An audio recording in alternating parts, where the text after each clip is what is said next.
I'm taking over the show today. Wanted to have you on and just kind of talk about life, talk about how we know each other, talk about what you do and who you are. So let's dive in. Tell the audience who you are.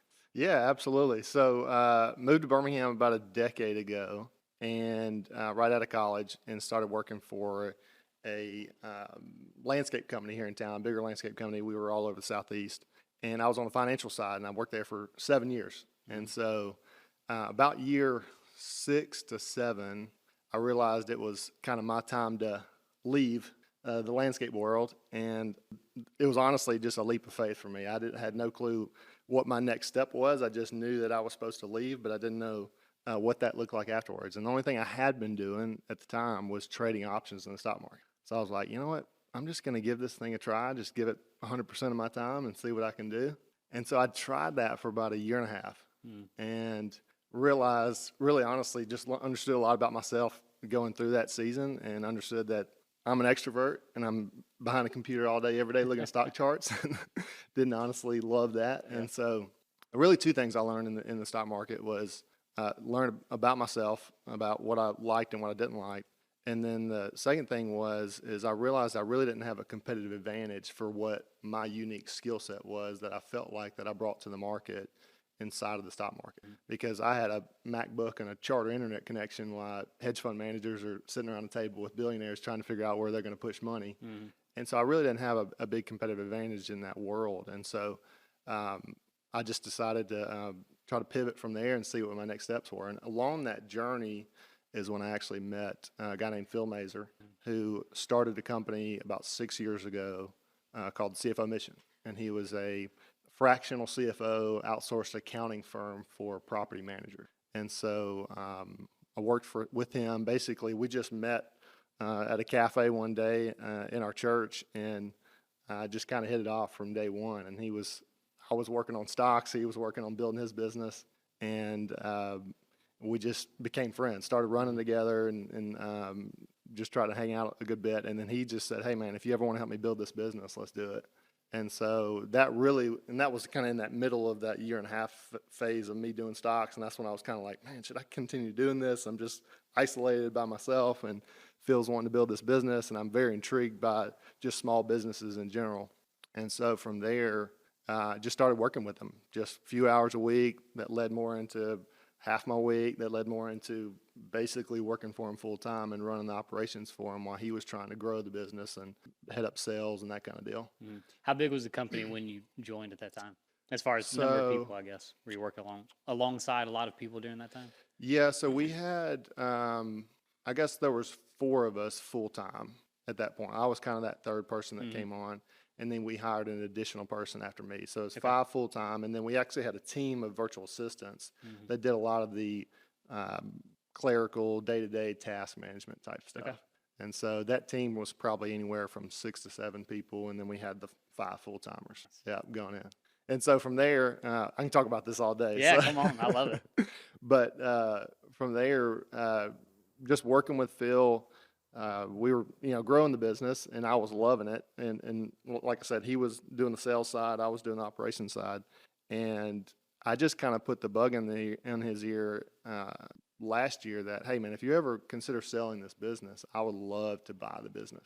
And so I think he was thrown off a little bit at first, because he had never thought that that's kind of like what the direction I was going. And I knew that ultimately I wanted to do my own thing. I just didn't know what that looked like. And so I kind of talked to him about that, and a few months went by, and he came back to me and he was like, hey man, let's have that conversation again about selling the business. And so we went through that whole process of doing that. I'm happy to share whatever you want to know. Yeah, about I want to talk process, about that, but I mean, that's a big deal, right? Yep. I mean, buying a business, that concept is newer to me, and it derived a little bit from how we met, which we'll get into that in a little bit. But I mean, there's got to be a lot of nerves around that, right? Yeah, for sure. I mean, it was, once again, we started with the friendship first, right? Yeah. And then we led into being like business friends. And so the biggest thing, what my viewpoint walking into that was, I don't want anything to like put a wedge between our friendship. To me, the relationship came first and the business came second. As much as I desired to buy that business because I loved it and learned about it, we were working with them for 2 years, and and understanding it. I didn't want to do anything that kind of like jeopardized the relationship. And so he knew that, I knew that, and we had become such good friends that we thought similarly. It was just like, it was never really like this, kind of like, I don't want to talk to him about this kind of thing. We were just always open along the whole way. But it was nerve-wracking because like I had never done anything like that before, right? Right. I mean, it was just something that I've listened to a bunch of podcasts about and trying to become somewhat knowledgeable about how to evaluate businesses. And I got to do that a little bit in the landscape world because we were acquiring a bunch of smaller landscape companies when we were building that business. And so I had a little bit of knowledge there, but it was still just this, man, I don't know what I'm doing. Let's just figure this thing out. Yeah. So when you were with the landscaping company, you were on the accounting and numbers side. So you got to see how the finances worked when you purchased a smaller company. So you had some experience with that side of it. Yep, exactly. And then I guess being an outsourced accounting company, it's literally your job to understand the numbers. So if you're purchasing a company, for yourself, then that's the first thing you look at. Yeah, right? Yeah. And so the landscape company was owned by an investment group here in town. And so I got to see what they cared about as an investment firm owning a landscaping, right? Just by I was an employee by the landscape company, but I got to see what they cared about. And so I saw what markets they were interested in, how they evaluated businesses, how they talked with business owners and what they put a value. I mean, they would come in and put a value on their business and basically say, yeah, or nay, right? And so I got to see and be a part of that, which kind of led into me taking that experience and knowledge into a whole different industry, but you can still evaluate businesses similarly. Yeah. Okay, so you go in, you have the conversation, he's open to it. Give me a time frame on how long this takes place from the initial, hey, I'm interested, you said a couple months went by and he, let's say, revisit this to ultimately, spoiler alert, but purchasing the company, right? Yeah. So what does that look like? So we were doing our 2023 planning for the company in December of 22, and that's when I just put that bug in his ear. I was like, "Hey, I'd love to buy the business. Have you ever thought about that?" And then I would say it was March. I think it was March of this year, where he came back and said, "Hey, I'm thinking about doing something different, and I'd love to reconsider, possibly selling this business to you." So we started having those conversations in March, and so I think we ended up, really the next step after that, when he came to me, he said, "Listen, I have a specific number in my mind of what I think the business is worth, but you go do your homework and see what the business is worth to you, and then let's meet again." And so I did that, and we've been in a group together for probably 6 months or longer before that date. And so I was asking you a bunch of questions, and we were getting together just trying to figure out, like, okay, what do I even do here? And so I came back in, tried to pull some of that experience from the landscape world to evaluate that business. And we went back and forth probably 3 to 4 times before we came to an agreement on what we thought the business was worth that we both agreed to. And so, I mean, I'm happy to dive into kind of how I evaluated the business. But yeah, I'd love to hear a little bit about that. And then kind of from a 30,000-foot view, what went into that, just kind of from a mental and like emotional standpoint. Again, that's, to me, initially sounds very overwhelming of buying a business, and there's just so many moving pieces. And so I want to hear about that as well. But yeah, if you want to touch on that first. Yeah, for sure. So the way we went in, there's 2 ways in my mind that you can evaluate really small businesses. The first one is just a percentage of revenue, right? So like a lot of times small businesses, this is why I love the accounting space, because a lot of small businesses don't have a clue if their books are accurate or not. So if you go in there and look at a P&L statement, you have no clue if the profit is actually accurate or not. So you're like, man, if these books aren't accurate, I can't actually put a true evaluation on this. So a lot of people, and this is what we ended up doing in the landscape world, was you just do a percentage of what their top line revenue was. Like, what is their contractual revenue, and we're going to offer them a percentage of that. And so that's one way to do it. The way I did it with Phil, because we knew the books were accurate, because we're accounting firm, It's your job. is that I knew what the profit was. So the other option of evaluating businesses, and this is probably what you hear more in like the stock market world or the bigger public companies, is they do a percentage or a multiple of EBITDA, which is earnings before interest, taxes, depreciation, and amortization. And so that's what I ended up doing, because I knew the true profit of the business, and I just did a multiple of that based on what I thought was a fair market value for that business. And what was your second question? Just from a high level, the mental and emotional state going through that, because you're married, right? And so you've got a family that you're also taking care of and balancing, and that's a whole new set of risks and a new endeavor. So what, just from a approach from that standpoint, what would that look like? So you're exactly right. So my wife is very, I guess, conservative and consistent, and I'm more of the let's go try things and do all that kind of stuff. But one thing I'm super grateful for, because she works a job, and actually all of our benefits, healthcare, all of that stuff come through her job. So we have the ability to go to kind of take risks, like trying the stock market thing and trying these things where there's no benefits that most people feel security in when you go to try these things. So it's given me a little bit of the freedom that maybe some other people don't have, that we can go try different things, knowing that she still has a salary coming in and she has health care if anything drastic happens, right? So it gave me a little bit of peace knowing that, but it was still, like you said, very nerve-wracking, because I was looking at these numbers and I'm like, okay, I'm going to have to take on debt to purchase the company, right? And so I could purchase this company, and the way our business works is it's just month to month. There's no contractual agreements with our clients. So it's like, if we have to show up every month to provide you a good service, and if we're not, then you can dip out, and we understand. We want that freedom for our clients. And so I was thinking, man, I could take the reins of this thing, and 2 months in, they could all dip, and I'm like, have this big note I got to pay.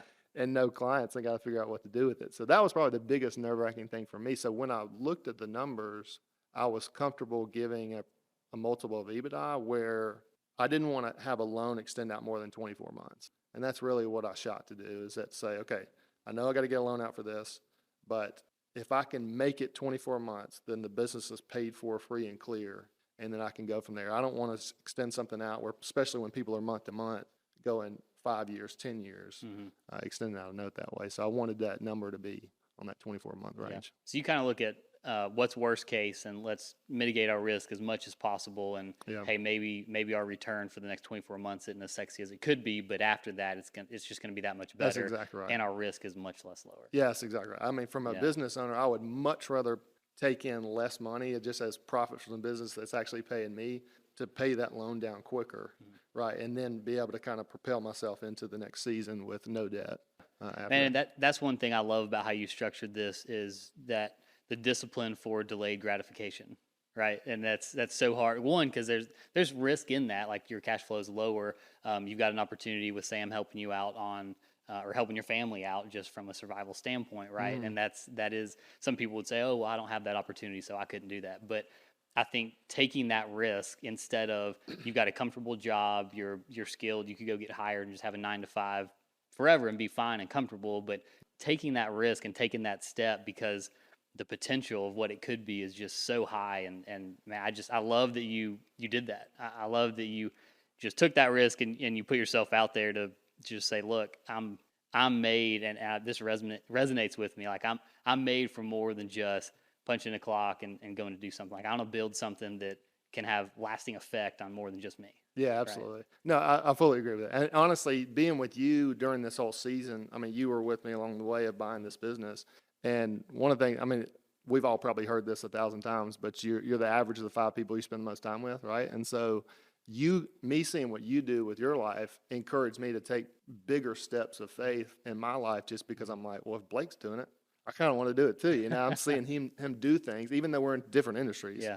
I'm seeing him do things that are putting risk on the table to go do stuff to, propel his family forward and propel his career forward and do all these things. So it gave me kind of courage to do that as well. And so when you get around like-minded individuals like we do on Thursdays, it's so much of a bigger benefit than I ever imagined possible, just by hearing what other people are doing that encourages everybody in the group, right? Yeah. And so it's a game changer for me. Yeah, like you said, that's been said, and everyone's heard it so many times, but actually to live out surrounding yourself with people that make you better, and really reflecting on where you're spending your time, who you're spending your time with.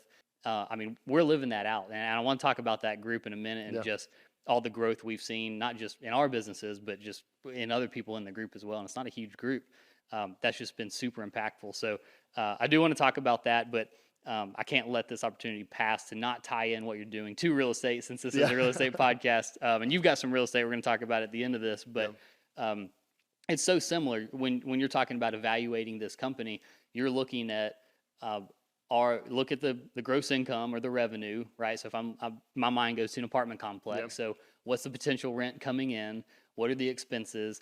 And is the seller, if I'm looking to buy it, are they telling me the correct expenses? So I've got to verify that Yeah, I know exactly. what the NOI is, or I know what the profit is. Yep. And then basing an offer or valuation off of those numbers. It's the same thing. Yeah. Right? That's Different exactly industry, right. but exact same thing. Yep. And so I love that. So people are, when you're trying to analyze buying a business or buying some real estate, it's the same process, which is pretty simple. Income minus expenses, there's your value. Yeah, Right? exactly. You just got to just verify that all those are correct. I love that. All right. So how did we meet? Right? We had lunch Yep. with, was it Josh or Josh. Josh? Yeah, Okay. Yeah, Josh connected us. I can't remember how you and Josh met, but Josh and I had been friends. We've been friends for 3+ years, I guess now. And he just called me up one day. He was like, "Man, I got this friend Blake. We got to go get lunch." And he's a great connector. I mean, Josh is an yeah. awesome. Yeah. I feel like that's his passion in life, is just Yeah. to connect people. And Yeah. so Shout out Josh. yeah.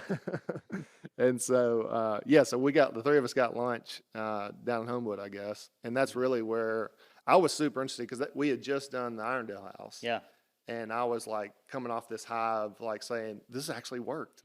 So what is the Irondale house? Let's talk about that for a second. Yeah. So I, like everybody, had been listening to Bigger Pockets for years and never did anything with it. Right. And so was doing that while working the different jobs that I had been working, and started to get more and more interested in real estate. So I started getting on some wholesaler lists of just like saying, okay, what are houses in Birmingham going for, kind of off market, that kind of deal. And I had become very interested in the Airbnb space versus the long-term rental space. And so that was kind of my first stab to say, like, I'm actually going to start paying attention to these wholesaler emails and see what happens if we can do something. So essentially got an email from a wholesaler on an Irondale house, and Sam and I, my wife and I, went and looked at it.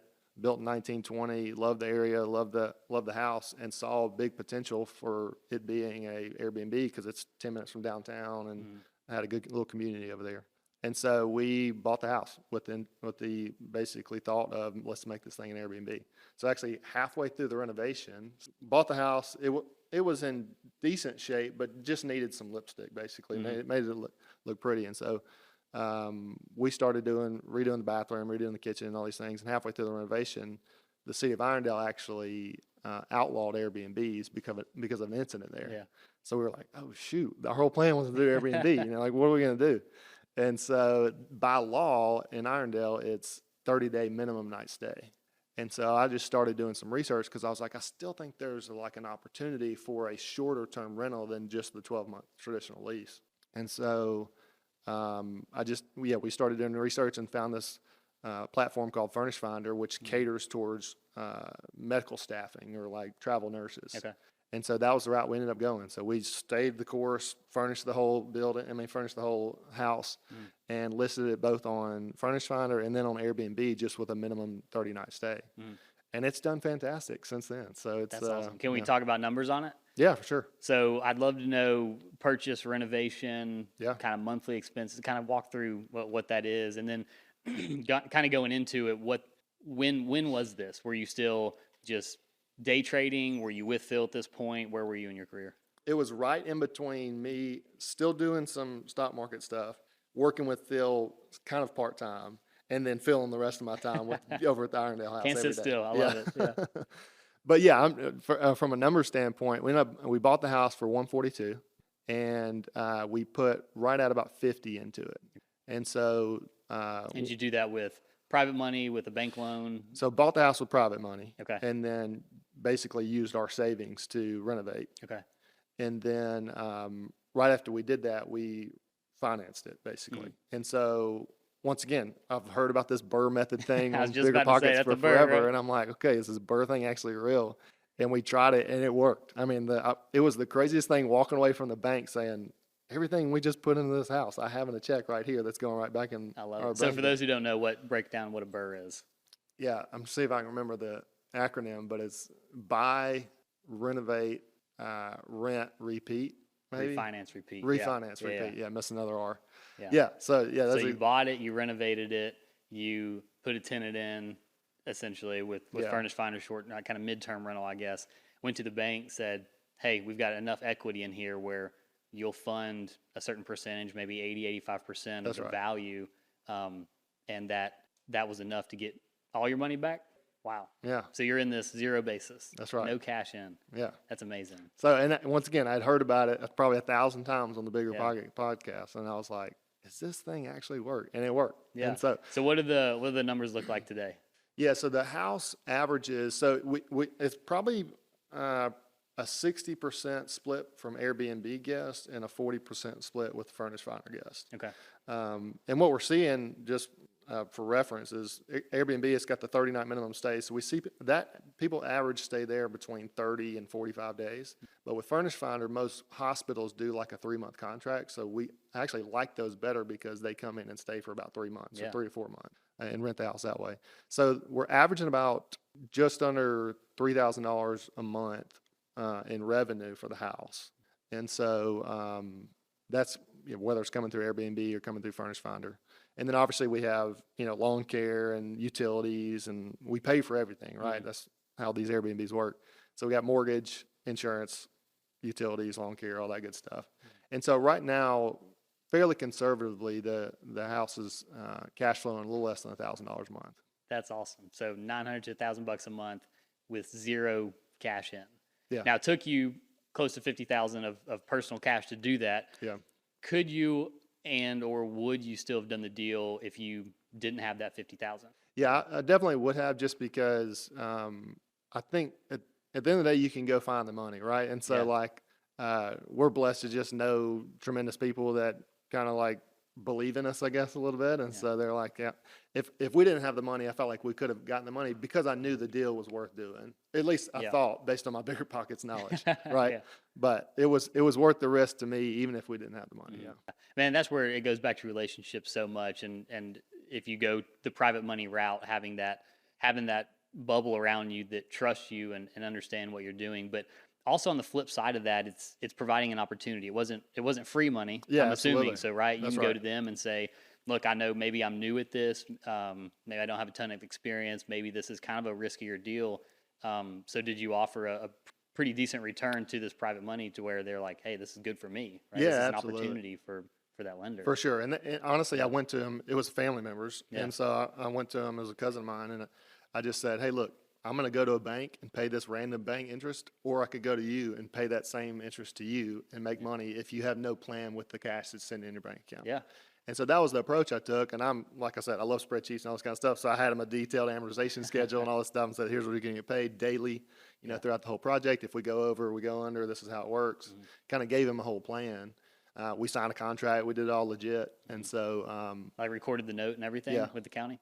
Yeah. Oh no, we didn't. Like promissory note. Yeah, okay. Promissory note. Yeah, that's right. So we didn't record it with the county, but we basically had like a little DocuSign that we both signed. Yeah. And just had the whole amortization schedule and all the terms on it. Well, it's so good you did that up front. So the difference of what you just said and how you did that versus you going to someone saying, "Hey, I think I need about $200,000. Can I have it?" Right. Yeah. But like you have your spreadsheets, you have here's the calculated numbers. Here's where I've got contingency built in. So here's the risk. Here's the set return, and here's a document binding me legally to give you this money, right? Mm-hmm. That's a whole different approach than just not really having a plan and just going to ask someone, please let me have some money, right? Yeah. It's providing an opportunity. Yeah, absolutely. And so that's, man, you talk about having a great community and great family around you, but you did a ton of work on the front end to present that opportunity. You did some work to connect with the wholesalers, and I mean, there's a lot that goes into that, especially while you're balancing 2 other jobs, right?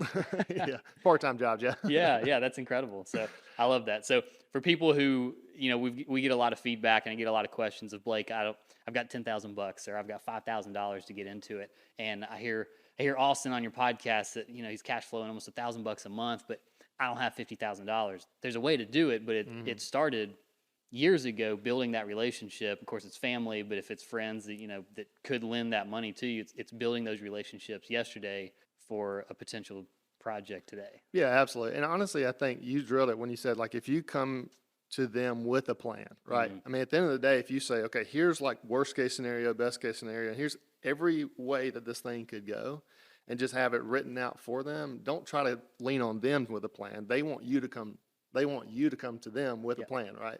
So if you come to them with a plan and just say, hey, here's everything that's going to work, I can either use you, or I can use a bank, or I can use somebody else. Mm-hmm. it's no skin off my back if you don't want to do it. I'm just offering this opportunity to you if you want, right?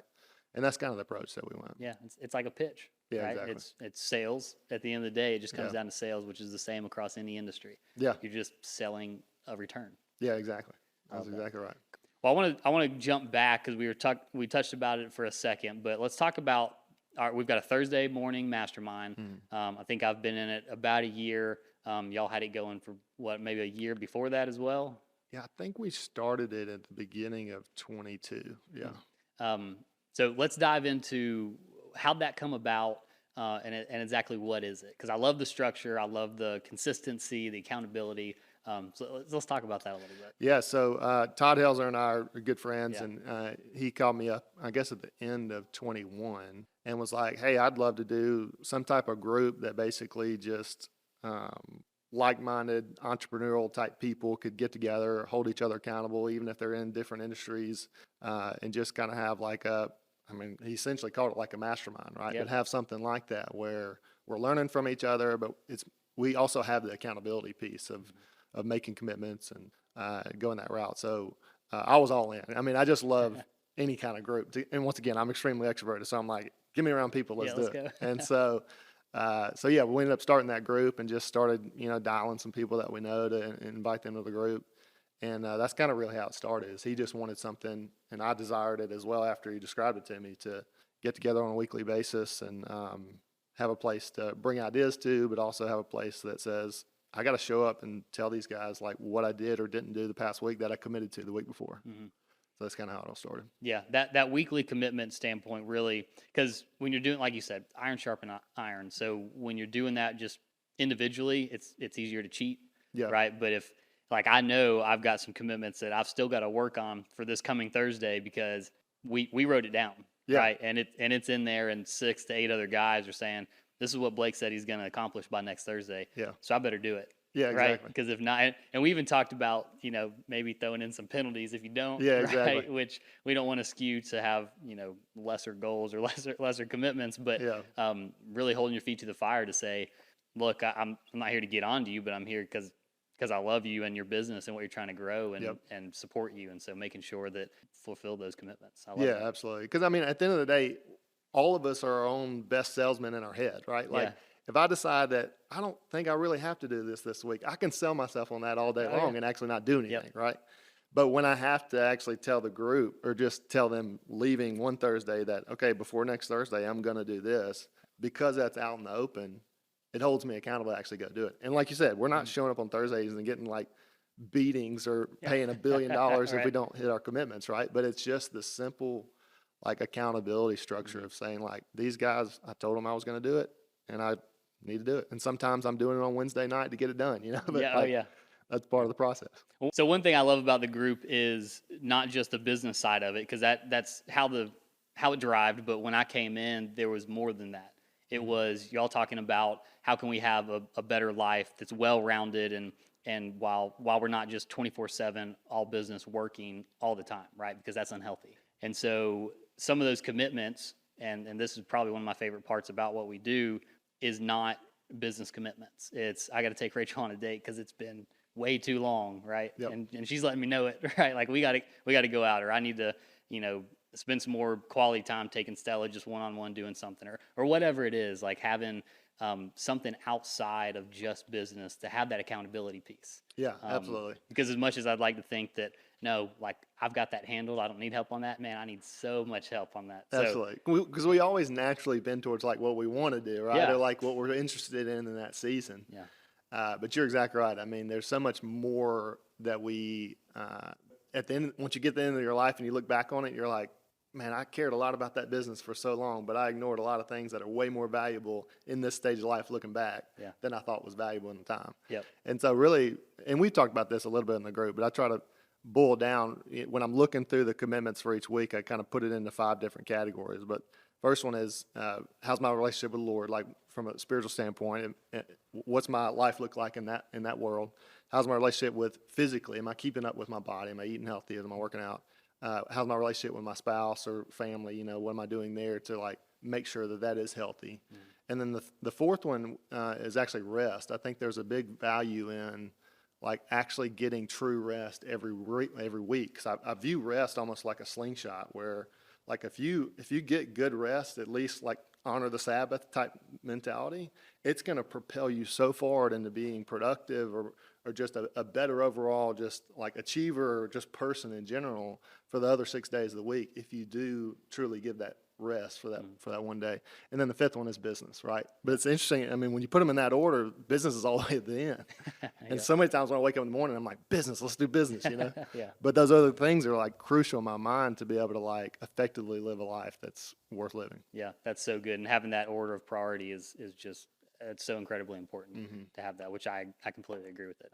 Yeah. So, Cool. well, cool. Well, before we wrap up, I want to talk about a couple things, but the first being book recommendations. I know you love to read, you love new concepts around business, but life in general. So, would love to get 3 book recommendations that you're either reading now or that just kind of are on a top list for you. Yeah, so the most recent one I just finished, and I'm honestly mimicking it's a playbook for small businesses. It's called How to Grow Your Small Business. It's by Donald Miller. He's the one that wrote the Story Brand concept, and so it's fantastic. It's really just like a playbook for how to structure these 6 areas of business, from cash flow to sales to marketing to all these different windows.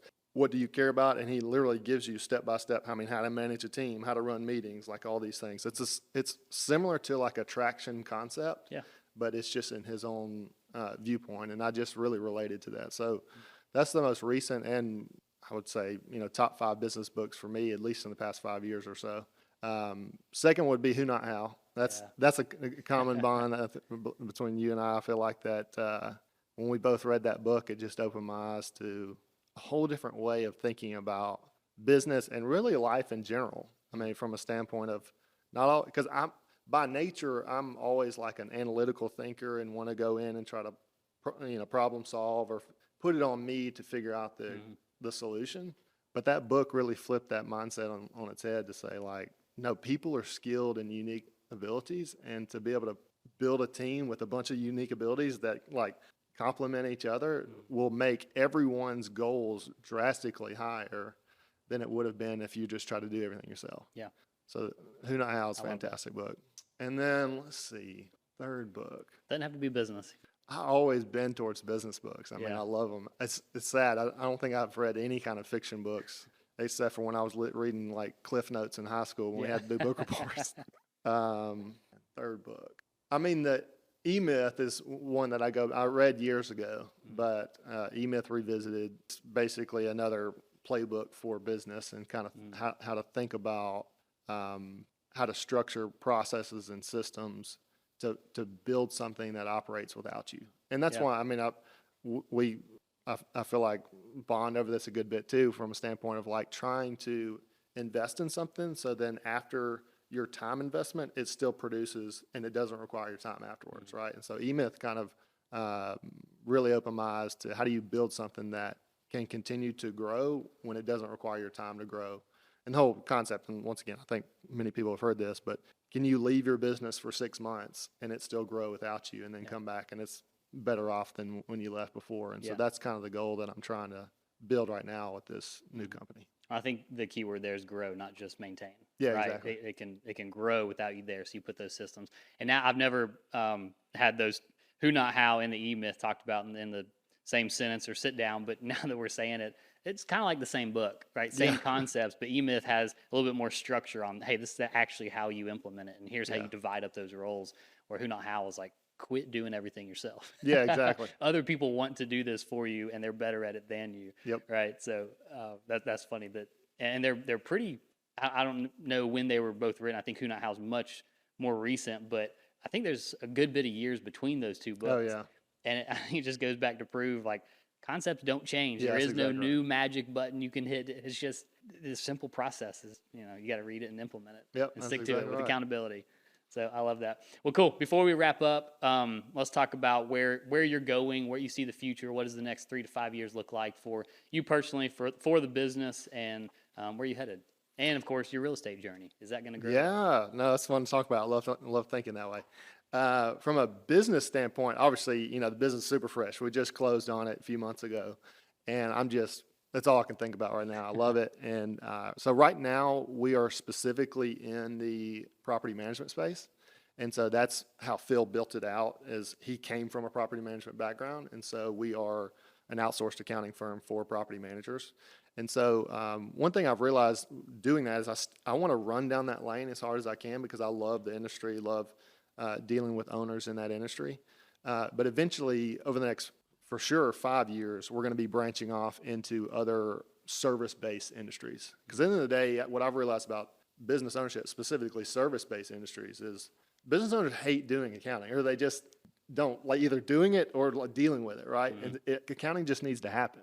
And so I would rather get business owners focused on sales and operations and us do all of their accounting, and they just know what I see in my financials is true and accurate. We're going to deliver that to them every single month and actually work with them on tweaking, increasing cash flow, because really my heart for business owners is that I want to work with them to help them create a cash flow machine out of their business, right? And so at the end of the day, every business is business performance at the end of the day is valued on one thing, and it's financial results. And so if people's financials aren't accurate, then there's no way they can determine their performance, right?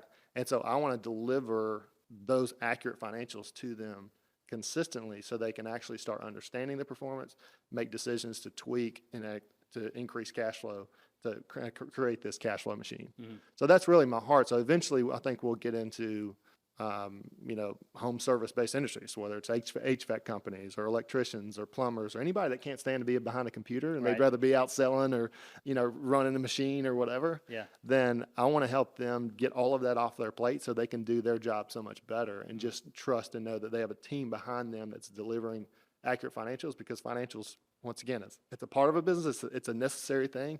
It's kind of like the offensive line of a business, right? You got to have it. They got to show up and do their job consistently, move the ball down the field. And that's kind of what I want to do for business owners. And is this for Johnny in a one-man truck electrician, or is this for a national scale size company or somewhere in between there? It's really for everybody, but it caters more towards small to medium-sized businesses. Okay. And the reason I say that is when you get into that large-scale business, you can justify bringing a whole accounting department in-house if you want to go that route. Like once you get into that, on the larger scale, you probably can afford a $200,000 a year CFO, and you probably can't afford like a controller and all these people that bring into the equation, like an accounts payable and receivable and all these things we do for people now. But once again, if people want to stay with us and grow to that scale, we can grow with them to that scale, because we have a whole team of people that can come in and supply what you need, no matter what size business you are. Okay. But it just tends to, I think, when you get to that scale, people want to have internal like leadership people on their team. Mm-hmm. Like a CFO. And so I think once they get to that scale, that's when they start hiring internally. But from, Joe Blow in a truck to a medium to even a large size business, we can do any of that. I love that. Yeah. Real estate growth. If there's any in the future, what does it look like? I'm still always interested. And, it's funny. I don't want to have shiny object syndrome. I have to fall guilty of that all the time. And so for me, the business right now is what I want to put my focus on a ton, and I don't want to be too distracted by just like looking at deals and thinking about, oh man, we could go buy this property or this piece of land or all these other things. But I'm always intrigued by it. And so especially now that I saw that the Irondale house actually worked, right? I went from never doing real estate to doing a house, and the thing actually worked. Mm-hmm. That it very well. And that's $1,000 a month is nothing to yeah, exactly. And so it makes it, obviously I'm very intrigued by that. And I really do love the Airbnb space. And so I think our next project, don't know when that's going to come or what location it's going to be, but will be a true Airbnb where they're staying 1 night, 2 night, 3 nights versus a 30-night minimum stay. And just kind of honestly just want to see how does that work compared to the Irondale house, and see is there more of a profit there? Is there less of a profit there, between the systems and processes and build it out? Because that's really what I lean to. And that's why I love the Airbnb space, is because you can develop that whole model with systems and processes, and that's what I try to do in our business, right? That's what I naturally gravitate to, is like creating businesses and processes to kind of that E-Myth solution type deal. And I think you can do that in Airbnb space, and that's what attracted me to it. Yeah, I love that. Well, if you decide to look on the lake, I've got that one I'm flipping. I'll be happy to sell it to you. Well, cool. Well, thank you so much for being here. If people want to learn more about you and your business, where should we send them? Well, I need to learn from you, Blake, because I'm not on any social media. But my email address, I guess, is the best place Yeah. to. We're building out a website right now. Okay. We just rebranded the business. And we hadn't talked about the name. So what's yeah, the Flywheel Financial is the name of the Flywheel business. Financial? Okay. Yeah. Do we know a website name? that we It's can going to put be flywheel.financial. out there? Okay. Yep. So eventually, in the next few months, that'll be up and running. Okay. Nothing on there right now. So really, my email address is austin@flywheel.financial. And so if anybody has any questions, feel free to email me anytime. But Cool. thanks for having me on, We'll man. put that in This the is show great. notes, but thank you for being here, and we'll see you soon. Sounds great.